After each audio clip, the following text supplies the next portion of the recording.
आज मैं इस वीडियो में पूरे कोड के बारे में बताऊंगा 1 से लेकर 7 तक, जो बहुत ही मतलब कंसाइज रहेगा, टू द पॉइंट रहेगा और गलती के चांसेस बिल्कुल 0% होगा।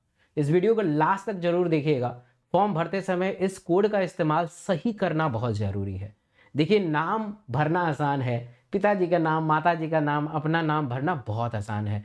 डेट ऑफ बर्थ भरना आसान है, कौन से कैटेगरी से बिलोंग करते हैं, SC SC OBC, बहुत आसान है। But code is very confusing. इस वीडियो को देखने के बाद सारा कंफ्यूजन बिल्कुल दूर हो जाएगा। एंड तक देखिएगा। और एक छोटी सी रिक्वेस्ट ये भी है कि वीडियो को लाइक जरूर कर दीजिएगा। तो कोड 1 किसके लिए है? कोड 1 ऐसे बच्चों के लिए है जो इस साल 2023 में अपना बोर्ड का एग्जाम दे रहे हैं, है ना, जिनका बोर्ड है इस साल। ठीक है, जिनका बोर्ड का एग्जाम है। सिंपल सिंपल शब्दों में समझिए कि अगर इस साल आप अपना बोर्ड का एग्जाम दे रहे हैं, इस साल आप क्लास 12th में हैं या 10+2 में हैं, आपने बोर्ड का एग्जाम दे रहे हैं, अभी एग्जाम चल ही रहा होगा या हो गया होगा, तो इस साल अगर आपने बोर्ड का एग्जाम दे रहे हैं तो आप कोड 1 लगाएंगे। ये देखिए लिखा है, the candidate who appear in qualifying exam class 12th in NEET 2023 whose result is awaited. आपका रिजल्ट अभी अवेटेड है। अगर आप उस क्लास 12th में फेल हो जाते हैं तो आप डिस्क्वालीफाई हो जाएंगे। यहाँ लिखा है कि he or she will not be eligible for the admission to undergraduate medical course if or she not pass the qualifying exam with the required passing criteria, right? तो ये सारा चीज़ें और पढ़ने की ज़रूरत नहीं, मैंने पढ़ लिया, आपके लिए नहीं है। कोड 2 सबसे सेफ कोड है। This is called safe code. कुछ समझ में ना आए, कंफ्यूज हो, क्लास 12 पास आउट हो, है ना, BDS में एडमिशन ले लिया, BSc में एडमिशन ले लिया, कहीं कहीं मतलब पजल हो, तो कोड 2 लगा दो, सिंपल। तो कोड 2 किसके लिए बेटा? अगर आप ड्रॉपर हैं, अगर आप ड्रॉपर हैं, 1 साल का ड्रॉपर हैं, 2 साल का ड्रॉपर है, 3 साल का ड्रॉपर है, 10 साल का ड्रॉपर है, कोड 2 लगाएंगे। ठीक है, अच्छा।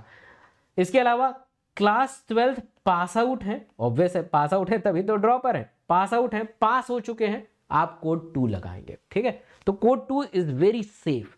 अच्छा, बच्चे को कंफ्यूजन होता है कि यार मैं ओपन से अपने 12th पास किया है या प्राइवेट से किया है, तो क्या मैं नीट का फॉर्म भर सकता हूं? बिल्कुल नहीं। देखिए यहाँ लिखा है, candidate who pass class 12th from open school और private candidate shall not be eligible to appear the national eligibility cum entrance by NEET the study biotechnology as the additional subject class 12th level shall not be permissible. ये permissible नहीं है। और इस पर कुछ चल रहा है, कुछ ना हाई कोर्ट में कुछ चल रहा है, तो वो छोड़ दीजिए आप। तो इसमें नहीं है ये सारे चीज़ें ना, प्रोविजन वगैरह चल रहा है। कोड 3 क्या है? कोड 3 जो है, the intermediate pre degree examination science Indian university board और recognise examination with physics chemistry biotechnology included practical test also English is compulsory. तो ये PUC होता है, प्री यूनिवर्सिटी एग्जामिनेशन कुछ होता है, जो कर्नाटका वाले बच्चे इसमें डालेंगे, है ना। तो कर्नाटका वाले बच्चे जो हैं कोड 3 यूज़ कर सकते हैं। जो उनका कॉलेज वगैरह होता है, वो कॉलेज में जाते हैं, इंटरमीडिएट प्री डिग्री एग्जामिनेशन होता है सारा, है ना, तो वो डालेंगे। कोड 4 उनके लिए है जो जिन्होंने सेफ, मतलब जैसे क्या होता है, कई दफ़ा ऐसा होता है कि हमारे कम नंबर आ जाते हैं तो हम BDS में एडमिशन ले लेते हैं और BDS में एडमिशन लेके अपने नीट की तैयारी करते हैं। हालांकि वो ऐसे करना बहुत थोड़ा सा पॉसिबल नहीं है, करते भी हैं। या BUMS में एडमिशन ले लेते हैं, या BAMS में एडमिशन ले लेते हैं, या BHMS में एडमिशन ले लेते हैं। ठीक है, तो उनके लिए कोड 4 है। बट अगर आप नहीं भी डालेंगे कोड 4, तो ऐसा नहीं कि आप एलिजिबल नहीं हैं, आप इस रेस से हट गए या कुछ नहीं है, कोड 2 डाल दीजिए, सिंपल, क्योंकि क्लास 12 तो पास आउट ही है। तो pre professional pre medical examination with physics chemistry biotechnology English has passed either the secondary school examination or pre-university equivalent examination, pre-professional, pre-medical, practical test, ये सारे चीज वही है ना। तो दिस इज अ कोड 4, समझ में आ गया आपको। Code 5, first year of 3-year degree courses recognised by university of physics chemistry. अगर आप BSc कर रहे हैं, BSc पास आउट हैं, तो कोड 5 डाल दीजिए, सिंपल।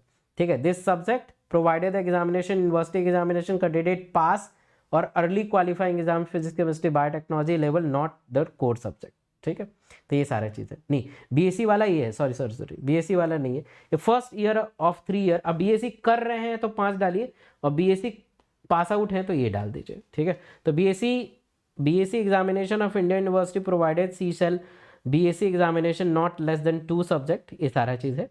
और कोड 7 है the other examiner with scope the हाँ, ये फॉरेन के लिए है, ठीक है, Indian university board taking foreign के लिए है। तो सिंपल अगर हम समझे तो हमारे मतलब लेवल पे, इंडिया के लेवल पे अगर बात करें और सबसे मेजर पे बात करें तो कोड 2 अप्लाई होता है। आपको कुछ समझ में नहीं आ रहा, पजल आउट है, कोड 2 लगा दीजिए, आप छटेंगे नहीं, बिल्कुल आप वैसे ही रहेंगे, है ना, छटेंगे नहीं, सब चीज़ वही रहेगा, ठीक है जी। तो thank you so much, bye bye.